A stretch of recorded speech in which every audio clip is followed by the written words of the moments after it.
our previous lectures we have discussed about the basics of XRD or maybe the X-ray diffractions and the equipment.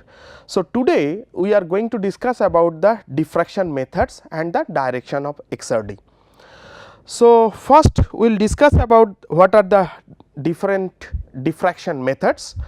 So, diffraction can occur whenever the Bragg's law is satisfied. This we have already gone through in our previous lecture. With monochromatic radiations and arbitrary settings of a single crystal in a beam of X-rays will not in general produce any diffracted beams. Some way of satisfying the Bragg's law must be devised, and this can be done by continuously varying either the wavelength lambda or maybe the Bragg's angle, which is nothing but the theta during the experiment.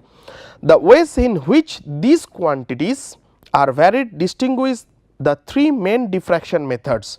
So, first is known as the Liu method, where we are varying the variable is the wavelength, angle is fixed, and generally we are doing it for the single crystal. If we talk about the second one, that is rotating crystal methods, where the wavelength is also fixed, angle variable in some part, and that is also we are doing for the single crystals. And when we are talking about the powder XRD or maybe the powder method, so generally the wavelength is fixed, here the Bragg's angle is the variable one, and generally we are doing it for the powder sample. So, first we are going to discuss about the Liu method. So, the Liu method was the first diffraction methods because it has been developed fast ever used till today, and it produces the von Liu's original experiment. It is mainly used to determine the orientations of the large single crystals. So, generally this is for the large single crystals samples, while white radiations is reflected from or transmitted through a fixed single crystal. The Bragg's angle theta is fixed in this particular case for every set of planes in the crystal, and each set picks out and diffracts that particular wavelength which satisfies the Bragg's law for particular values of d, which is nothing but the interplanar distance, and theta involved. So, from this particular image you can see that we are having that sample which is nothing but the single crystals. So, the X-ray is coming from this way, that incident beam, and then through this the X-ray or maybe the diffracted beam has been generated in this particular region, and then it is directly falling onto the particular film, and we are getting some kind of white spots over there. So, that is nothing but the different diffraction peaks or maybe the spots. Each diffracted beam has a different wavelength selected out of the incident beam of white radiations by the d spacing and theta value of the crystal planes producing the reflections. The positions of any Liu spot can be altered only if the wavelength of the diffracted beam changed, otherwise it is not. It follows that two crystals of the same orientations, suppose we are having the two crystals having the same orientations and same crystal structure, but of different lattice parameter, will produce the same identical Liu patterns. So, whatever I have discussed into the upper image, the same thing is replicated over here. We are having that incident beam, then we are having collimators, then it is going through the samples, then rays has been diffracted, and then on the film it is giving some kind of spot pattern. Now, what is the Liu descriptions of diffractions? So, now we are going to discuss from this particular graphs. So, in this particular case, first we have to know what is the elastic scattering. It is nothing but the total k means magnitude of the incident beam and the magnitude of the diffracted beam, which is nothing but the k and k prime. Now, what is the Liu's conditions for diffractions? So, Liu's theory states that for diffraction the difference in the two wave vectors must be equal to a reciprocal lattice vector. What is that? That is k prime vector minus k vector is equal to sigma prime HKL. So, what is k prime? So, k prime is nothing but the S naught by the lambda, which is nothing but the incident wave vector being absorbed. So, here this is the S naught by lambda, and k prime vector which is nothing but the S by lambda re-emitted as an outgoing wave vector, which is nothing but the S lambda. So, what is S naught prime? Incoming X-ray beam, and S prime is the scattered X-ray beam. Now, from this particular we are going to discuss about the Ewald sphere. So, Ewald sphere generally it is a one kind of conditions of diffraction, can also be shown in a pictorial way by a construction which is known as the Ewald constructions. So, this is known as the Ewald constructions. So, here the incoming beam is coming, which is nothing but the S0, then through single crystal it has been diffracted and it is going to the S and it is falling onto the film in this particular point. So, generally the Ewald sphere, if we make a think that a virtual or maybe imaginary sphere, that sphere is known as the Ewald sphere, whose radius is 1 by lambda, means 1 by the wavelength. Now, this actually if we put the perpendicular, this is known as the 1 by DHKL. So, a geometrical constructions that provides the relationship between the orientation of a crystal and the direction of the beams diffracted by it. If the origin of reciprocal space is placed at the tip of incident beam, then diffraction will occur only for those reciprocal lattice points that lie on the surface of the Ewald sphere.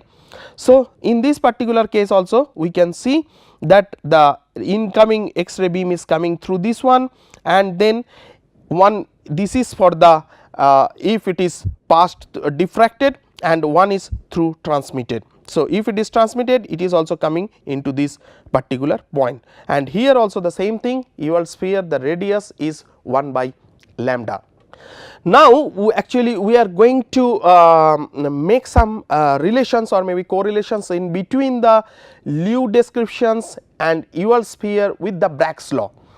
So, in this particular image or maybe that figure, you can understand that incident beam is coming, and then you are having your samples or maybe the single crystals over here, and then it has been diffracted beam and it is falling onto the film in this particular point, which is nothing but known as the X.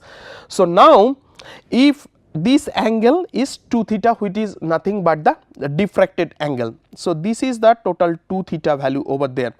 So, here in this particular case, so your C is going, if we make a line, so this angle is theta and this angle is also theta. So, whole parts is known as the 2 theta value. So, now this value is S0 by lambda, which we have already gone through, and now this one diffracted beam is also by the S lambda. So, now we are going to make a perpendicular onto this point on X, and we are going to make a perpendicular from O to X also. So, what is total xy? Xy is nothing but the xz plus zy, which is nothing but the sigma prime HKL, which is nothing but the S minus S0 by lambda. So, now come to here, and here this is the radius. So, here r is equal to 1 by lambda. So, now if we write like this, that S by lambda minus S0 by lambda, which is nothing but the yz plus xz. So, here S0 lambda and S lambda. So, S lambda minus S0 lambda is equal to yz plus xz, which is nothing but the S minus S0 by lambda is equal to Cy. Cy means this C and Y. So, Cy sin theta plus Cx cos theta. So, this one is Cx cos theta plus Cy sin theta, which is nothing but the 1 by lambda sin theta plus 1 by lambda sin theta. That means, if we take it common 1 by lambda, so 1 by lambda 2 sin theta. So, that means S minus S0 is equal to 2 sin theta. This is the number 1 equations. Now, from Liu conditions, already we have gone through in our last slides that k prime vector minus k vector is equal to sigma prime HKL, where the magnitude of k prime vector minus k prime is equal to S minus S0 by lambda, which is nothing but the sigma prime HKL is equal to 1 by d HKL. So, from this particular point we are getting this value. So, that means S minus S0 is equal to lambda by d HKL. Now, from equations if we combining the both, so now 2 sin theta, here 2 sin theta, and in terms of S minus S0 we are replacing it by the lambda by d HKL. So, 2 sin theta is equal to lambda by d HKL. That means lambda is equal to 2 d HKL sin theta, which is nothing but the Bragg's law. So, what is the Lewis conditions? So, Lewis conditions is that A multiplication with S minus S0 by lambda is equal to A into H A prime plus K B prime plus L C prime is nothing but the H. So, B prime into S minus S0 by lambda is equal to K, and C prime S minus S0 by lambda is equal to L. So, this is the Lewis equations. So, from this particular case we have make some correlations with the Bragg's law from the Lewis descriptions and the Ewald sphere. Now, we are going to discuss about the different types of Lewis methods. So, already what is Lewis methods? So, it is depending on the relative positions of source, crystal and film. There are two variations of the Lewis method. One is called the transmission Lewis method, another one is called the back reflection Lewis method. What is transmission Lewis method? That film is placed behind the crystal. So, that means you are having that source of X-ray, you are having that crystals and you are putting the film. So, that means the ray is transmitting through the crystals and falling onto your film. And what is back reflection Lewis method?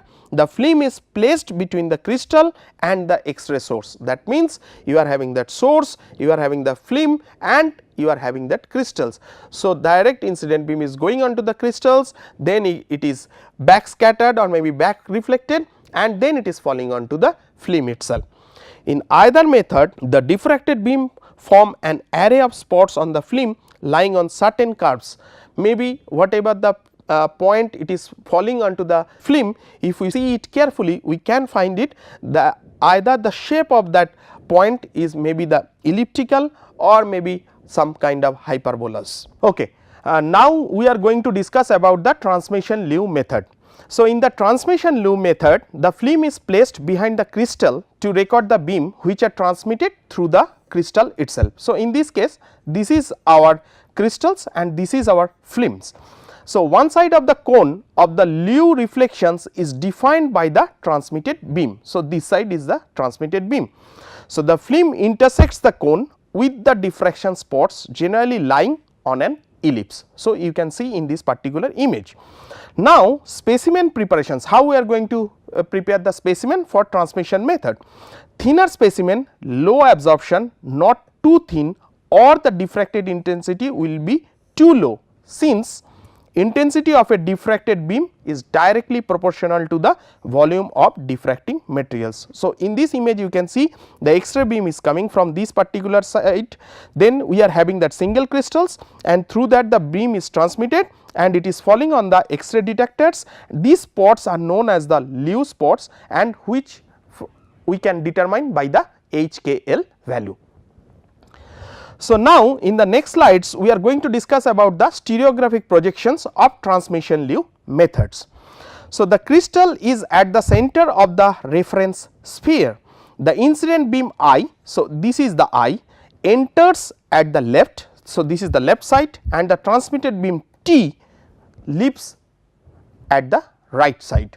Now, this P1, P2, P3, P4, P5, these 5 planes belonging to a zone. So, this is known as the zone. D1, D2, D3, D4 and D5 are the respective diffraction directions required. So, this one is the diffraction directions. Now, suppose we are going to find the point D2. So, what we have to do? We have to know that I, P2, D2 and T are the coplanar. So, this I, this P2, then D2 and the T are coplanar. Now, angle between I and P2 is 90 minus theta and D2 must lie at an equal angular distance on the other side of P2. So, if you take this one as a mirror, so just D to the is the mirror image of P2. Now, the diffracted beams so found D1 to D5 are seen to lie on a small circle, the intersection with the reference sphere of a cone whose axis is the zone axis. Now, we are going to discuss about the back reflection Liu method. So, in the back reflection method, the film is placed between the X-ray source and the crystal. The beams which are diffracted in a backward directions are recorded. See, so this is our film and this is our single crystal. So, in this case the incident beam is going through this particular hole and directly it is falling onto the single crystals, and then the back reflection is taking place and then those diffracted beam is falling onto this particular film and they are making a shape in a hyperbola manner. So, the beams which are diffracted in a backward directions are recorded on this particular film. One side of the cone of the Liu deflections is defined by the transmitted beam. The film intersects the cone with the diffraction spots generally lying on a hyperbola. So, how we are going to prepare the specimen for this back reflection methods? No restriction on the specimen thickness and quite massive specimens may be examined, since the diffracted beam originate in only a thin surface layer of the specimen. Now, we are going to discuss about the crystal structure determinations by the Liu method. The positions of the spots on the film for both the transmissions and the back reflection method depend on the orientations of the crystal relative to the incident beam, of course. So, from this particular image you can see that we are having that Liu pattern, and through that you are getting some spots which is nothing but the Liu spots, and it is giving you the peaks or maybe the informations about the crystals. The spots themselves become distorted and smeared out if the crystal has been bent or twisted in any way, otherwise it will be a firm spot on it.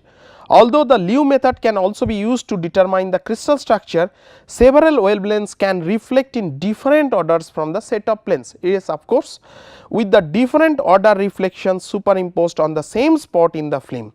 This makes crystal structure determination by spot intensity is very difficult, because there is a chance of overlapping of different spots each other. The rotating crystal methods overcome these problems. What is the main use of the Liu methods? Determination of crystal orientations and the assessment of the crystal quality. Now, we are going to discuss about the second types, which is nothing but the known as rotating crystal method. So, in the rotating crystal methods, a single crystal is mounted on an axis normal to a monochromatic X-ray beam. So, in this particular case we are putting the crystal in these particular positions. A cylindrical frame is placed around it and the crystal is rotated about the chosen directions, the axis of the film coinciding with the axis of rotations of the crystals also. So, in this particular case what we are doing, that we are putting a single crystals and then single crystal is also rotating in a particular directions, and that crystal is surrounded by some films and that film is also rotating into the same directions with the crystal itself. So, as the crystal rotates, the sets of lattice planes will at some point make the correct Bragg's angle for reflection of the monochromatic incident beam, and at that instant a reflected beam will be formed. The reflected beams are located on the surface of imaginary cones. When the film is laid out flat, the diffraction spots lie on the horizontal lines. So, you can see that we are getting that horizontal spots onto that from the diffraction beam. So, how to get the crystal structure determinations by the rotating crystal method? So, by recording the diffraction patterns, both angle and the incentives, here you can see that how we are getting the different points onto the film itself. So, for various crystal orientations, the shape and size of the unit cell as well as the arrangement of atoms inside the cell can be determined. For given wavelength lambda, if Bragg angle theta at which a reflection occurs is known, then interspacing d is determined by using the Bragg's law, which is nothing but the n lambda is equal to 2 d sin theta and d is equal to a by root over h square plus k square plus l square. Generally it is for the cubic crystal structure. Now we are going to discuss about the powder method. So, in the powder method, as I already told you initially, that here the wavelength lambda is fixed and the Bragg's angle or maybe the theta is variable. The sample consists of crystallites in various orientations. The crystal to be examined is reduced to a very fine powder. So, first we are making the material in a powder form and then placed in a beam of monochromatic X-rays. Each particle of the powder is a tiny crystals, is a small crystals or assemblage of smaller crystals oriented at random with respect to the incident beam. Some of the crystals will be correctly oriented so that their 100 planes, for example, can reflect the incident beam. Other crystals will be correctly oriented for 110 reflections and so on. The result is that every set of lattice planes will be capable of reflection. The mass of powder is equivalent in fact to a single crystal rotated not about one axis, but about all possible axes. So, how we are going to do the powder method? The powder method is used to determine the value of the lattice parameters accurately. Lattice parameters are the magnitudes of the unit vectors A, B and C which define the unit cell for the crystal. So, here simple, in a monochromatic X-ray beam is directed at a single crystal, then only one or two diffracted beam may result. So, from this picture you can see that X-ray when it is coming, it is falling onto the single crystals, maybe one or two diffracted beam has been fallen. But when you are talking about the powder crystals, simple, when the incident beam is coming onto that powder materials, then there are so many different diffracted beams has been generated and it is falling onto the film itself. So, if the sample consists of some tens of randomly oriented single crystals, the diffracted beam are seen to lie on the surface of several cones. The cones may emerge in all directions, forwards and backwards. So, you can see that when it is falling there are so many single crystals over there, that means it is some kind of powder materials. So, tiny single crystals are there. So, when the X-ray beams are coming, then after reflections it is creating so many cones for different crystal materials. So, a sample of some hundred of crystals, a powder sample show that the diffracted beam from continuous cones. A circle of film is used to record the diffraction pattern. Each cone intersects the film giving diffraction lines. The lines are seen as arcs on the films. So, these lines actually it is known as the arcs onto the film itself. Now, how it looks, powder diffraction films. The cones of diffracted radiations intersect the cylindrical strip of film in lines or arcs, and when the strip is unrolled and laid out flat. So, after that we are making the film in a flat and we are getting the lines in such a manner, some lines are straight, some lines are in a circular shapes or maybe the round shapes. So, each diffraction line is made up of a large number of small spots, each from a separate crystal particle. The spots lying so close together that they appear as a continuous line, it looks like a barcode. The lines are generally curved unless they occur exactly at 2 theta is equal to 90 degree, when they will be straight. In this particular case you can see that we are getting the lines almost straight. So, from the measured positions of a given diffraction line on the film, theta can be determined, and knowing the lambda value we can calculate the spacing d of the reflecting lattice planes which produce the lines.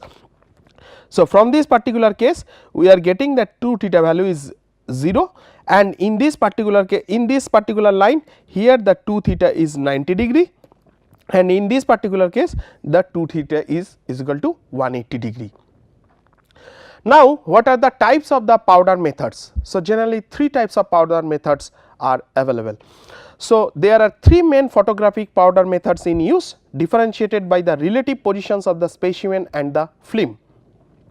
So, first one is known as the Hall-Debye-Scherrer methods, next one is called the focusing methods, and the third one is known as the pinhole method. So, what is the Debye-Scherrer powder methods? So, the Debye-Scherrer and other variations of the powder methods are very widely used, especially in metallurgy, means for the metallurgical samples. So, in these methods a narrow strip of film is curved into a short cylinder with the specimen placed on its axis and the incident beam directed at right angles to the axis itself. This method is especially suited for determining the lattice parameters with high precision, the identification of phases, whether they occur alone or in mixtures such as polyphasal alloys, corrosion products, refractories and the rocks. So, in this particular case we are having that X-ray tube, X-ray incident beam is going, we are having that slit and then we are having the film, and here we are going to put our crystal structure and we are getting the X-ray spectrum in this particular manner. This is x theta is equal to 0 degree and in this particular line the theta is equal to 90 degree. Now, from what we are getting from the De Skerrer powder methods resolving power, if we are going to calculate the resolving power. So, resolving power is the ability to separate the diffraction lines from set of planes of very nearly the same spacing. So, in this particular case what we are going to do, we are putting the incident beam and then it is falling onto the samples and then the reflected beam is falling onto the film in this particular point. So, this is the 2 theta which is nothing but the diffraction angle and this is r, and here the incident beam angle is theta which is nothing but the diffracting plane. So, this is the film, and if we go straight, make a straight line from this point to this point which is nothing but the known as the S. So, here the S is equal to 2 theta into r. So, what is the del S? So, if we do the differentiations is equal to 2 r which is constant in del theta which is nothing but the d theta is equal to ds by 2 r. So, from Baggs law what we know, that lambda is equal to 2 d sin theta where n is equal to 1. So, d theta by dd is equal to minus 1 by d tan theta is equal to ds by dd is equal to minus 2 r by d tan theta. So, thus the resolving power d upon del d is equal to minus 2 r by del s tan theta. So, where d is the mean spacing of the two sets of planes, del d is the difference in their spacings. So, in the last slides you have seen that so many lines are coming. So, what is the distance in between those spacings, which is nothing but the known as the del d, and del s is the separations of two diffraction lines which appear just resolved on the film itself.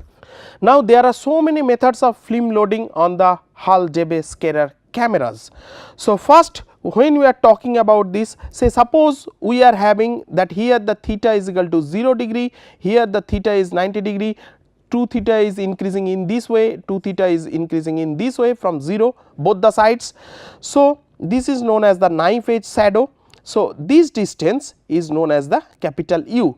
So, when we are talking about the collimated end, so this side is the collimated end over here, and then when the incident beam is going and then it is reflecting and it is making an angle of 4 theta. So, here the 4 theta r is the U. So, from here to here, this distance to this distance. When we are talking about the capital V, means here the how to calculate the spacings in between the lines. So, if we want to calculate the spacings in between these 2 point number 2 to this number 2 points. So, in this particular case which is nothing but the V. So, how to calculate the V? So, V is what? The V is the total length of this one. So, this is the r and this is the r, and here this is the 4 theta. So, now rest of the things is 2 pi minus 4 theta. So, 2 pi minus 4 theta into r is equal to capital V. Now, if we are measuring the distance in between these centers and these centers, which is nothing but we are denoting as a capital W. So, now capital W means from this point to this point, which is nothing but known as the capital W. So, incident beam is going and then we are thinking that it is going through this one fully transmitted. So, now this angle is totally again it is 4 theta. So, 2 theta by pi is equal to capital S by W. Corresponding lines have the same numbers in all films. Now we are going to discuss about the focusing methods, which is also nothing but the Seemann-Bolin camera. It is also known as. All converging rays from the target enter the slit, and after passing it they diverge to the specimen. From a particular HKL reflection, each ray get diffracted by the same angle 2 theta and converge to a focus at F. A number of incident beams contribute to each reflections, and a diffraction line is formed by the intersections of a number of cones with the film.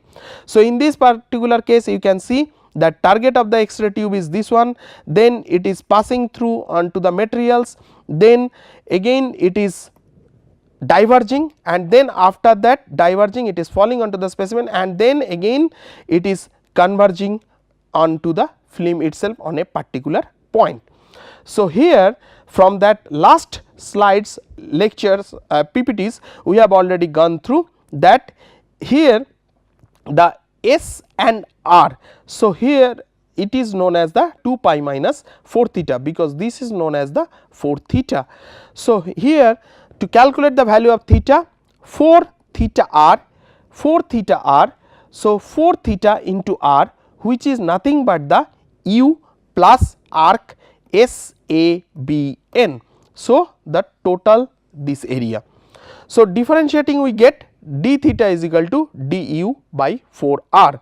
From Bayes' law, lambda is equal to 2 d sin theta, which is d theta by dd is equal to minus 1 by d tan theta. Combining about two equations, this is number 1 equations and this is number 2 equations. So, du by dt is equal to minus 4 r by d tan theta.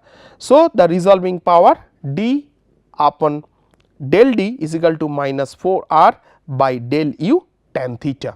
Now, we are going to discuss about the back reflection focusing. So, in that back reflection focusing, what happened? Simple thing, the target is here, the X-ray is coming, then it is falling onto the specimen, then back reflection is taking place, and through that all the beams is falling into these 2 points into the onto the film itself. So, the most precise measurement of lattice parameter is made in the back reflection region. The film straddles the slit and the specimen is placed diametrically opposite the slit. So, in the back reflection focusing resolving power to calculate the theta value. So, here in this case what is that? This angle is 4 pi minus 8 theta. So, 4 pi minus 8 theta into r. So, we are talking about this one. So, 4 pi minus 8 theta into r is equal to capital V. So, differentiating we get del theta is equal to minus 1 by 4 r into del V by 2. So, from Bragg's law, lambda is equal to 2 d sin theta, where n is equal to 1. So, differentiating we get d theta by dd is equal to minus 1 by d tan theta.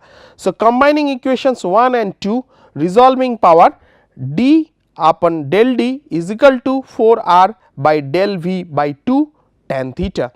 So, here d is the mean spacing of the two sets of planes, del d is the difference in their spacings, and del v by 2 is the separations on the film of two reflection differing the Bayes angle by del theta. So, now we are going to discuss about the pinhole methods.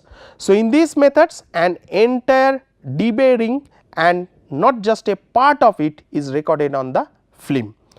The range of values which are recorded is rather limited, either long angle or high angle reflections may be obtained, but not those in the median range of theta. So, in this particular case we are putting one specimen over here, and now some rays maybe it has been transmitted through the samples or maybe it has been reflected through the samples. So, both the diffracted beam are recording in this particular case.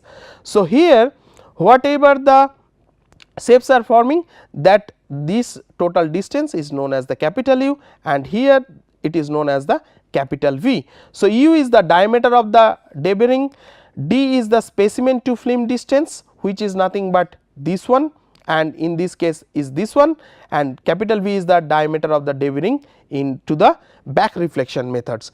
So, here this is the film for the back reflection methods and this is the film for the transmission methods. So, for transmission methods tan 2 theta is equal to capital U by 2 d, this is number 1, and for back reflection method tan pi minus 2 theta. So, because this angle is totally 2 theta, so 2 theta is angle over here diffracted beam. So, here pi minus 2 theta is equal to capital V by 2 d. So, this is known as for the pinhole method. So, now we are going to discuss about the directions of the diffracted beams. So, what determines the possible directions, that is the possible angles 2 theta in which a given crystal can diffract a beam of monochromatic X-rays. We need a general relations to predict the diffraction angle for any set of planes. So, for example, if the crystal is cubic, so generally lambda is equal to 2 d sin theta. So, 1 by d square is equal to h square plus k square plus l square by a square. Combining these equations, we have sin square theta is equal to lambda square by 4 a square into h square plus k square plus l square. The equation predicts for a particular incident wavelength lambda and a particular cubic crystal of unit cell size A all the possible Bragg angles at which diffraction can occur from the planes, which is nothing but the HKL planes. Now, if the crystal is tetragonal with axis A and C, then the corresponding general equations is sin square theta is equal to lambda square by 4 into h square plus k square by a square plus l square by c square. Diffraction directions are determined solely by the shape and size of the unit cell. Conversely, all we can possibly determine about an unknown crystal by measurements of the direction of diffracted beams are the shape and size of its unit cell. So, here in this particular case we are having formulas for interplanar spacings d calculations of different crystal structures. So, for cubics, so generally where A is equal to B is equal to C and alpha, beta, gamma all are 90 degree. So, what is the d formula? 1 by d square is equal to h square plus k square plus l square by a square. So, like this way we can calculate for cubic, tetragonal, orthorhombic, hexagonal, monoclinic or maybe the triclinic structure, and here all are the their assumptions, and right hand side is the how to find the d or maybe the calculations of the d value. So, here d is known as the interplanar distance, capital V is the volume of unit cell, small a, b, c and alpha, beta, gamma are the lattice parameters of unit cell and angle between them respectively. So, now we are going to discuss about the advantages of XRD. So, X-rays are the least expensive, the most convenient and most widely used method to determine the crystal structure. X-rays are not absorbed very much by air, so the sample need not be in an evacuated chamber, but of course there is certain disadvantages also. So, X-ray do not interact very strongly with lighter elements. So, now we are going to summarize the whole study of this particular lecture. So, there are different types of diffraction methods already we have discussed depending upon the wavelengths and the types of specimen analyzed, say for single crystals or maybe for the powder samples. All methods, example like Liu methods, rotating crystals and powder methods and their applications to analyze of different crystal structures of single and for the polycrystallines, because we have discussed about the powder samples which we are thinking that is a combinations of different so many types of single crystals materials has been discussed in this particular lecture. Thank you.